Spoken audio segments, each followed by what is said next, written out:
All right, joining us now is Big Ten Network college basketball analyst Stephen Bardo, but more importantly, 1989 Big Ten Defensive Player of the Year. And Stephen, I want to start here. We were joking off air just before we started here that just this idea of you being a little older, we should say. I'm trying to choose my words carefully. Don't want to. It's okay. But you're in your second act, we'll say, as you have this career now as an analyst. How difficult is it for you, and like how do you walk the line of like reminding people that you played in the 1989 Final Four, you remember the Flyin Illini, because you got like two identities, you know what I mean? Like people that are younger just know you as the guy now on Big Ten Network. Surely you want to remind them, but then you don't want to do it in a way that's like, you know, a little too self-serving. How do you do that, Stephen? How do you walk that line? That's a great question, and I think the way that I approach it, guys, is that I'm trying to be authentic. And as authentic as I can be, I might ruffle some feathers. I might say some things that, piss people off. I don't care. And if you hear the way I break down stuff and how I say it, I have a certain intensity that people will say, wait a minute, let me Google him, because this guy seems like he played at some point. And then they can find out for themselves. And so I just think that whenever I'm calling a game, I'm just trying to be as authentic as possible with my eye and what I see and what I try to share with the audience, and hopefully they pick it up. And Stephen, we appreciate you obviously hopping on the program with us. And one of the things we find fascinating, obviously, the two of us, we talk about college basketball 24/7. We talk about the bag dropping and the other things, the things that are not necessarily just college basketball, but we talk about the narratives around the game. But you obviously being a former player, there are a lot of people that are not former players that are talking about basketball. We talked one time off air, and you said it's funny. People ask you, how'd you get Kendall Gill in the podcast? You're like, he's my teammate. I just called him up and I get him on the podcast. So like, how do you kind of manage that world? And is it funny to you to see how many people want to talk about basketball and be in that space, obviously, because you lived it and you talk about it. So you're on both sides. Guys, I think you have a unique perspective because you guys have built up something very special. And so you understand, the need for good content, for college basketball content, for people because people want to talk about their program. They want to talk about the state of the game. They want to talk about name, image, and likeness. They want to talk about the Zion Williamson thing with Duke. And they want to, college basketball fans are some of the most passionate of any sports fans you're going to find. And so, for me, it's just I was a little bit surprised that when I really started to really ramp up the production on the show and get people on, how many people want to come on and talk about it. And it's fascinating to see. And, I'm getting people that I didn't even think would come on the show, but they want to talk about it. And, unfortunately, we don't have live sports. We would be in one of the sweet spots of the college basketball season, coming out of the Final Four and looking forward to the NBA playoffs and possibly looking to the college stars that'll get drafted in the NBA. So there's a missing piece. There's a huge missing piece. And it's just fantastic that so many people want to talk about college basketball. Outside of the game of basketball, I have to ask about cultural impact. And one of the things about your Flyin Illini team is there's a lot of people that argue who brought baggy shorts into the ether of college basketball. We've seen the Fab Five doc, the Michigan team, Jalen Rose, just like he invented the name Jalen, he also invented baggy shorts. So black socks, black shoes. They invented everything. The Fab Five will have you believe that they invented basketball itself.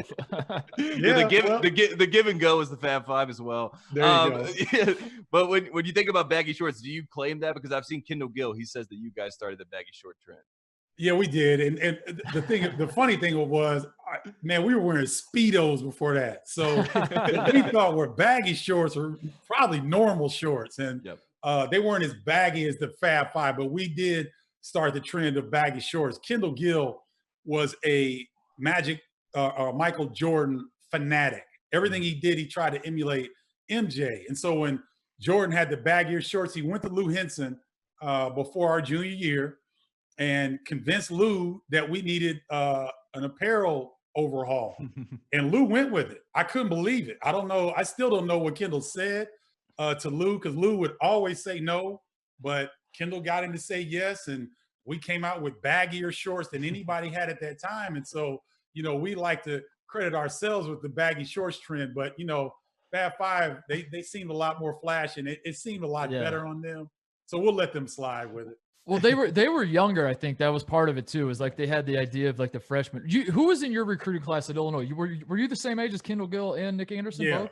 yeah. We all came in together. So yeah, when you guys came in together, was that like I mean, I assume you guys knew each other coming into Illinois. Was there like a concentrated thing of like, let's all get together and make this special?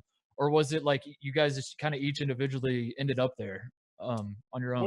Well, a lot of us, fortunately, were able to attend the Nike All-American camp out in Princeton, New Jersey. Mm-hmm. And what happens is, back then when you go to a national camp, the regional guys would kind of drift together. You would just find yourself around guys that were from the state of Illinois. And so we'd hang out and we'd talk.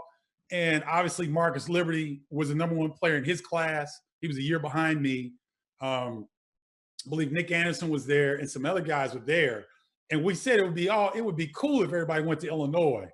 Nobody thought we would, keep the pact. Mm-hmm. But one by one, everybody ended up coming to Illinois. Kenny Battle was a year in front of us. He spent his freshman year at Northern Illinois University, transferred in.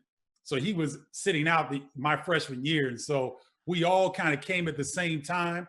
And, it was good that everybody decided that Illinois was their best situation because it turned into a special thing in terms of in this state in college basketball, we have legendary status. I mean, that helped me get into the business. I don't think that I would be calling college basketball right now if I wasn't on that Flyin Illini team. Mm-hmm. And if you look at the state of Illinois, I mean, Titus and I, we did a series a couple years back, Sleeping Giants, and we were trying to point to, whether it be places where college basketball is prevalent or basketball, should be a stalwart. And we obviously, I've talked about Illinois a lot, and Illinois had the 2005 year. Titus likes to point out that Illinois should have won that championship. As a North Carolina grad, I like to say that's false. So congratulations to Sean May. But aside from all that, being an Illinois guy, what do you think about the program currently? Are you excited about what's going on with Underwood? Because it seems like things are starting to turn. DePaul is back. I don't know if you've heard people think DePaul is back. It seems like the state of Illinois basketball seems to be booming again, right? Sister Jean is back. Northwestern made the tournament. Yeah. Yeah. Unfortunately, guys, the state went through a big time drought. After 2005, there wasn't a lot of success within the state because SIU has been down, Southern Illinois University. Yeah, they're starting to right the ship with Brian Mullins coming in as he was in his first year of head coach. He's turning the program around. They're on an upswing. Illinois State had been a little bit up and down. They're a little bit inconsistent, but you mentioned Loyola. You mentioned DePaul getting some great transfers to come in. Javon Coleman, Marcus Liberty's nephew, is transferring to DePaul from Valparaiso. And the University of Illinois program is really doing well under Brad Underwood. I think I give that man a lot of credit, guys, because he came in trying to play one system. He saw that it was not going to work in the Big Ten. He altered his system for his personnel, and I think that he's doing a fantastic job. He's got the fan base lit again. Big Ten Network was very happy about Illinois turning things around because it showed in ratings and money. So, everybody wants the University of Illinois in the Big Ten footprint. They want Illinois to be good because when you have the Chicago market, you've got the largest market outside of New York in the Big Ten footprint to be excited about the University of Illinois. So things are definitely on the upswing with Brad Underwood, the University of Illinois, and the state of basketball, college basketball in the state of Illinois in general. One thing that Tate and I like to joke about, because it's become sort of a meme with people that follow college basketball, is guys from Chicago who don't go to Illinois. Like this becomes like a big talking point, is like, why did Anthony Davis not go to Illinois? Or Derrick Rose. And down the line. And, on the one hand, it makes a lot of sense. Obviously, Chicago is there and Illinois has a storied program. But then it's sort of like, why doesn't every kid from New York go to Syracuse? Exactly. And it's like it's more complicated than that. But I will say, Stephen, what was interesting to me when I was doing some research on your 89 team. And I think like all of you guys were from Illinois. It looked like, according to the roster, like you're all, maybe not all Chicago. I know you're from Southern Illinois yourself, but So my question to you is like, how important is that, do you think, for the program of Illinois? Maybe not necessarily Chicago, but because I'm from Indiana, and it's a huge deal in Indiana to like just basically, if you're coaching in Indiana, you have to lock up the Indiana Mr. Basketball every year. Like that is a must. It doesn't matter how good he is. It can be Jordan Holes or he can be Greg Oden or anywhere in between. You have to lock up Mr. Basketball. Do you feel like that's another sentiment that Illinois shares? Yeah. What are your thoughts on that? No, I totally agree, because what happens, guys, is a fan base will look back to the most successful team in recent memory. And so you look back to 2005, everybody was from the state except for Darren Williams. Mm-hmm. So a lot of people thought, okay, this is our team. There's the majority of the guys from the state. You go back to 1989, all of us are from the state. And so I think what happens is fan bases look back and they say, man, if you can lock down Chicago, you could be a national title contender every year. Well, no doubt. But think about it. How can you keep Anthony Davis home? How can you keep Derrick Rose home? You can't keep Jabari Parker, Jahlil Okafor. Keep everybody at home. It's not feasible. And here's the thing. Illini fans were pissed when these guys didn't come to Illinois. And I said, guys, was Illinois winning? Mm-hmm. Were they competing for Big Ten championships? Were they making Final Four runs then? No. Players want to play where they can win. They want to go where they can win. Illinois was not a good destination then because they weren't competing for championships. If like people say, well, why is Derrick Rose going to Memphis? They got to the national championship game. You know what I mean? And so I think, and this is going to, the people are going to get pissed at me. We're saying this. I don't care. The Illini fan base almost has a little, like a stepbrother syndrome. Like when Bill Self left Illinois and went to Kansas, Illinois fans were like tripping because Self went to Kansas. I'm like, what are y'all looking at? That's Kansas. Yeah. Like Illinois is a great program. We're probably top 15 in terms of potential, potential and what's there. But you can't compare Illinois to Kansas. And so a lot of Illinois fans and the fan base is kind of skewed a little bit in thinking that just because kids play in Chicago, that Mike Krzyzewski, Bill Self, John Calipari, some of the best to do it, they want these kids too. Right. And the fact that one gets out or three get out, I don't think there's any shame in that. It's just that's the way it is. But now you're starting to see the Chicago kids are looking at Illinois again because they're having some success. The Big Ten, we can't win a national title. This is a frustration. As a Big Ten network analyst here, what is your take on this? That we're just unlucky, right? Like, because Tate loves to put salt in my wounds. At the Big Ten, we can't get over the hump. We've had like 7 different runners up. Even since Michigan won in '89. I know that's a sore subject for you, but no, it's not sore. It's not. How many times? Okay, let's go visit. How many times have you? Let's give 30 years later, you've gotten over it, so that's good. Let's give the people the backstory because we have a lot of younger listeners. You guys beat Michigan twice that year. Them. Yeah. Spanked them. Like 3 weeks before they beat you in the Final Four, you handed it to them in Ann Arbor. Yeah. And then they beat you in the Final Four. And like how many times have you rewatched it? And why do you say it's not a sore thing? Because I was on the 07 team at Ohio State. I have not watched a second of the 07 title game. I didn't even play. So I can't imagine being you, like the starting point guard and defensive player of the year and all that. How does this not eat at you all these years later? Well, it took about 27 years to get over it. So I only watched it once in 27 years. And once, you start to think about it, it's like, man, we're coming up on the 30th anniversary. Yeah. And, it was a great season. We had a great run. We left a mark on college basketball. And so I've gone back and seen it twice now. Okay. 27. I've only seen it one other time because you look back and you guys understand this. You're in that situation. You're so close to what you think is a national championship, and you come up short to a great Michigan team, a team that we were surprised to be able to beat twice by double figures in the regular season. And, so it takes a while, man. Kendall, I don't think Kendall's seen it. I know Nick hasn't watched the game because Nick can't get over the fact that Sean Higgins made that play at the end of the game to beat us. So, everybody has to deal with it differently. Some need medicinal to, sit down and try to watch it. I mean, it's just, you know, it's for me, I'm exposed to it a lot more because I'm in the business and I get to talk about it a lot. I get to see these guys. And I see Terry Mills when he calls the radio for Michigan basketball. And so, you know, for me, it's more camaraderie than like, oh man, we should have won that. So yeah, it took a while though. It took decades to get over that. Yeah. But I will tell you this, Tate, that in the 2005 national championship game, Michael Jordan saw me about a month later. And he starts talking smack to me about, oh yeah, you know, you guys did good, but we're a real program. And I said, Mike, let me ask you something.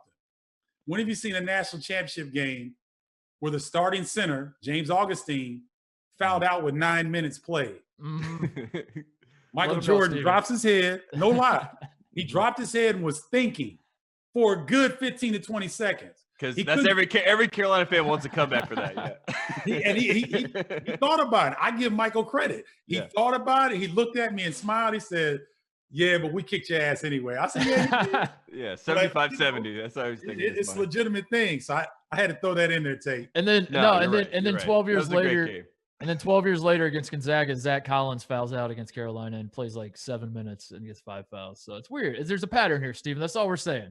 We're not after Chris Jenkins hit the shot, though, guys. Come on, you know you gotta have something's good. Gotta have after. I want to talk more about like we brought up the idea of like basketball, rolling your eyes at how college basketball isn't as good as it used to be. So let's just do the old man yelling at the cloud thing. You guys, so the Flyin Illini, because I want to do a little history lesson for the younger listeners too. Like you guys dropped 118 on Iowa in '89.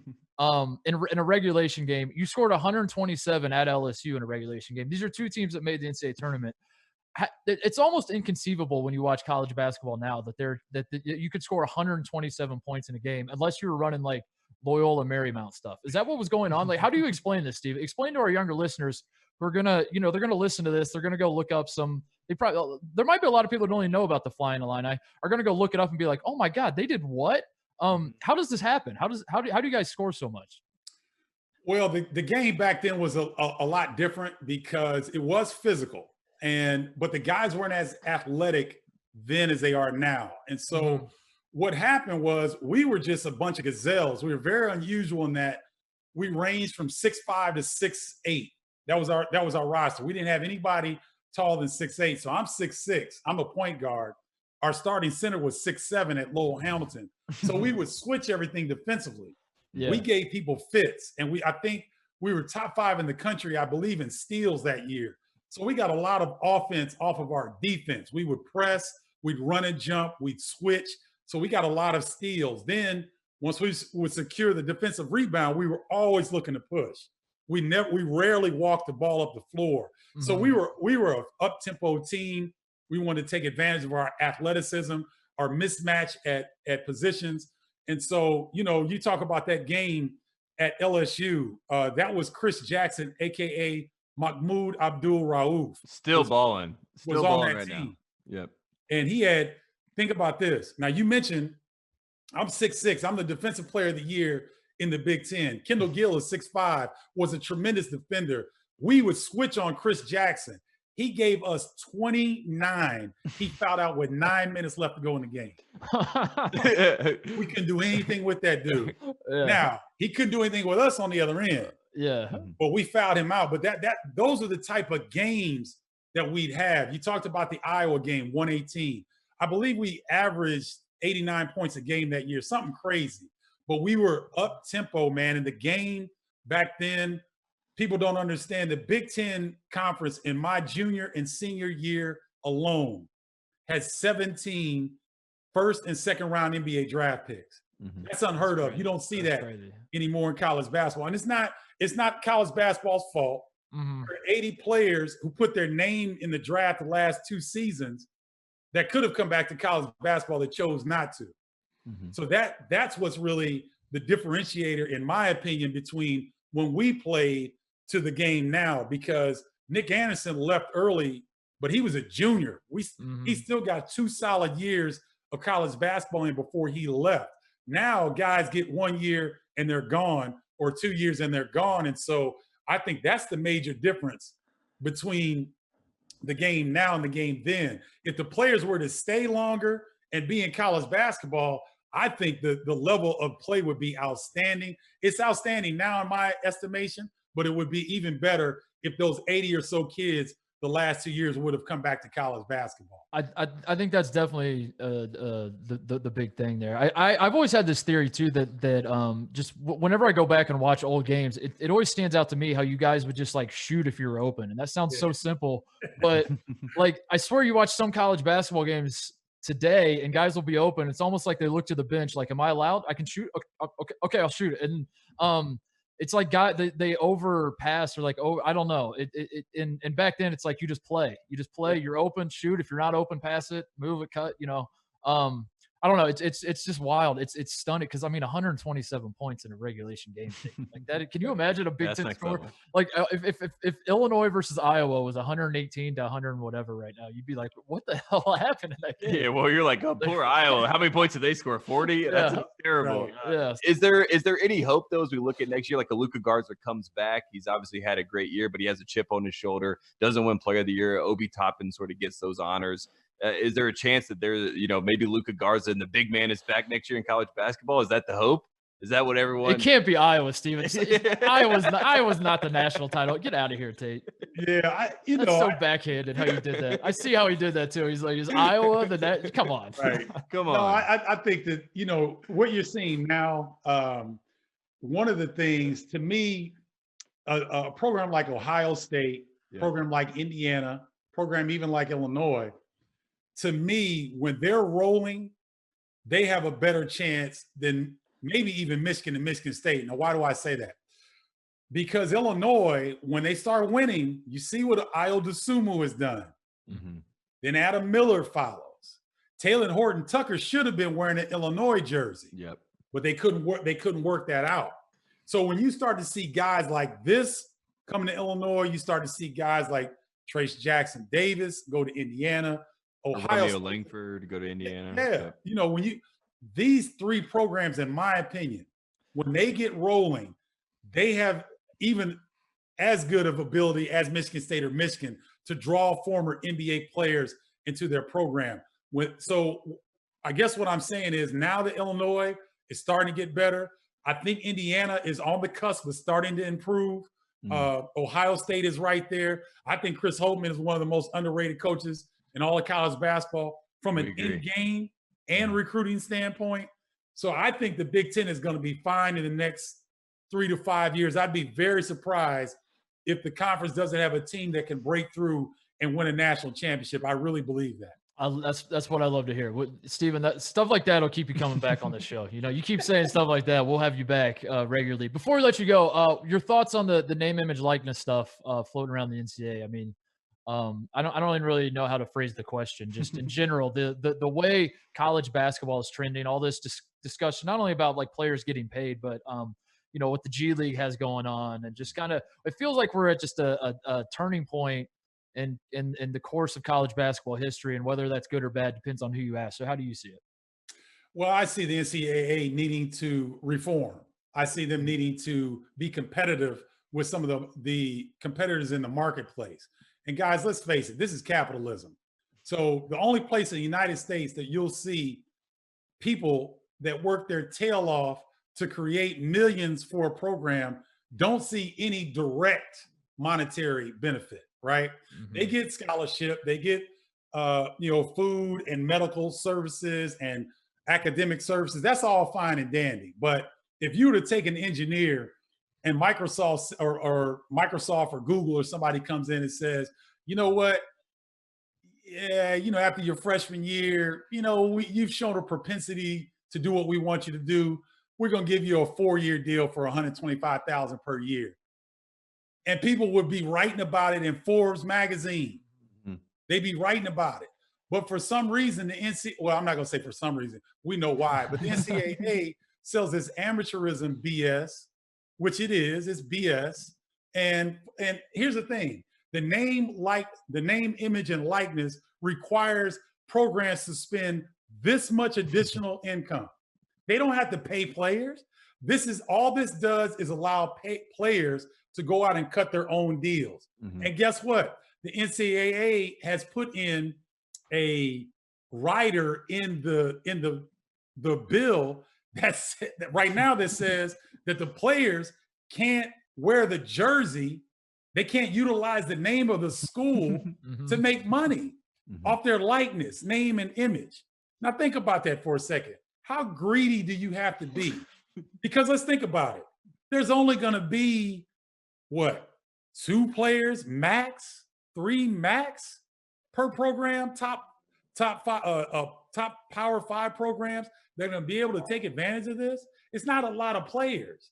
It's not. It just gives them the opportunity to be a part of capitalism. So I don't get it, man, and whatever.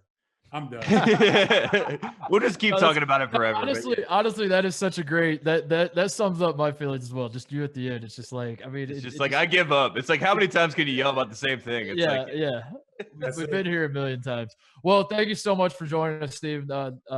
We really appreciate you making the time for us. All the younger people, go look up the 1989 Flyin Illini. I feel like the 05 team, real quick, how did you feel about the 05 when they were on the run? Be honest, was some small part of you like, man, these fools can't win if we couldn't even win the title? Like some small part of you was like, no. I was the radio analyst for that team. I wanted them to go undefeated. Illinois lost right at the end of Ohio State. The last regular season game, they lost their only regular season game. I was wanting to go undefeated and win the national championship. All right. All that 2005 team. All right. Well, a great team. The 05 team tried to, I feel like history, they kind of like, overshadowed you guys a little bit. So all the younger people, go look up the 89 Flyin Illini and pay them your respect. So we appreciate it, Stephen. My pleasure, guys. Thanks for having me. For the best access, perspective, and personalities in all of sports, follow us at Fox Sports on Twitter, Facebook, Instagram, and YouTube.